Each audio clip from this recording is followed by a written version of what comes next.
Peace. This is S.S.Oracle, Shadow and Soul Oracle. This is Savvy. I'm so excited that I finally get to do this read because I've been getting this message for a minute. So I'm glad I pulled these cards so I can share with y'all. Okay. So love reading, right? We got prosperity and we got romantic love. So, there may be a lot of people who have gone through relationships and unrequited situations and toxic situations, unhealthy abuse and all of that, right? And, until you get deep into a therapy or personal healing work, shadow work, and you deal with accountability and your responsibility of your choices and your boundaries and what you allow and don't allow, you may feel like it's something that's not for you. And I feel like there's people who feel like romantic love is not for them, or they denounce romantic love, or I don't know. It's just like, I don't know, people look at romantic love like it's not, like people will seek it and then it won't work out and then they'll be like F love. And it's like, I can say honestly, I've never, despite anything I've gone through, I've never felt that energy, but I can understand why people feel that way. So, compassion to everybody who's had terrible past experiences. But here's the thing with romantic love, right? Let's get into the read. We got number 36, 39, very close in numbers, could be significant for somebody, right? But it's like, let's just read into the prosperity card first before I say what I gotta say. The frequency of prosperity supports our feeling of well-being by allowing the inclusion of everything that makes our body, mind, heart, soul, and spirit sing. It invites us to express ourselves in joy and celebration of the abundance and riches that the universe provides. Right? Romantic love says, the frequency of romantic love supports our journey to feel whole and complete through the experience with and reflection of a conscious lover. So, when you're with a person romantically, and I'm a hopeful romantic, okay? Since I've been a child, all right? I've always had a thing about romance and a respect for what union represents when embodied by two people, right? Monogamous relationship here, right? And I mean, you could have polyamorous love as well, but what I'm reading into is the one kind of energy, having the one kind of energy, and people having that experience here. There's something that you get from that experience that you will never get from another person. So for anyone who's like having their heart closed off, or you feel like it's not for you, I encourage you to get deeper into your work to understand that there is abundance in that level of love, that there's a transformation that happens, okay? And even in my own unrequited experiences and stuff like that, like I can feel and sense this energy because it is reflective of a connection that you have with a higher power or with God or with the divine. It's reflective of that.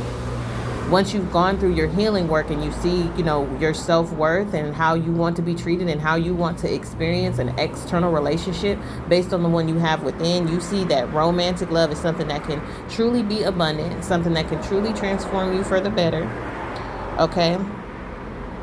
And it's like, it brings you into an expression of yourself that you would never see otherwise, right? You get to know a person on a level that nobody else would. There's certain things that a romantic partner brings out of you that nobody ever else will in their life, okay? And for the better when it's a healthy, harmonious situation, okay? So really this message is to anyone who feels like they may have given up or want to give up, but you still feel this kind of call or, connection that is out there or that you want to pursue. And it's like, pursue it. Like that's something that it adds to you. Like it's a blessing to be in a romantic relationship with a partner. That's God.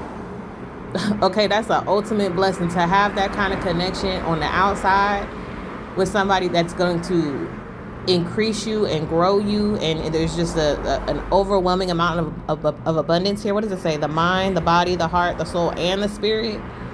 When you're fulfilled on every level in that way. I mean, that's what we want. Regardless if we have a romantic partner or not, like we want to feel fulfilled on every level. But when you can do that with another person, like that's a gift, that's a blessing. Like you don't take that for granted and you don't throw that away because there's been experiences in your past that didn't work out.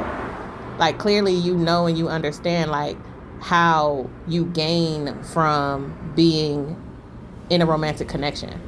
You know what I mean? And not in a, takers kind of way, or like a taking advantage kind of way. Like, you gain from that. Like, it inspires you. You start doing better. You start, creating better. Ashe spirit. You know what I'm saying? Like, is you just start doing better because of that influence, because of that energy that's present in that connection that you will not get from nobody else. Okay? That's why there's so many stories of counterparts, in mythologies. And you hear these like undying love stories, and like that represents, of course, yes, your connection to higher power, but there are romantic connections that do exist on that level, okay, of devotion and loyalty and commitment and exclusivity. Like that's a real thing. And I feel that a lot of people in their soul, in their heart, they know that that's what they want to experience. So don't give up on that. Like, don't shut that out. Like, if this is resonating with you right now, get deeper into your work so that you can release those past experiences, so that you can connect to what you feel is true in your heart and in your soul and in your spirit and in your body and in your mind. Okay? Because it's every level here with romantic love. That's why it touches. That's why it's so powerful. That's why so many people force themselves into situations, because people are chasing this. They want this, right? They want this. Yes, we need it with our higher power, but people also want that person. They want a conscious lover. Heavy on the conscious lover, meaning someone who's aware. Conscious means aware. They're aware of themselves, right? Because that means they know how to treat you. You know how to treat them. You're both aware of yourselves. And open. You're willing and open, right? Openness leaves room for more prosperity. So you have to keep your heart open. Ashe? If you enjoyed this reading, please like, share, and subscribe. If you're interested in any of the services I have to offer, please click the link. Peace.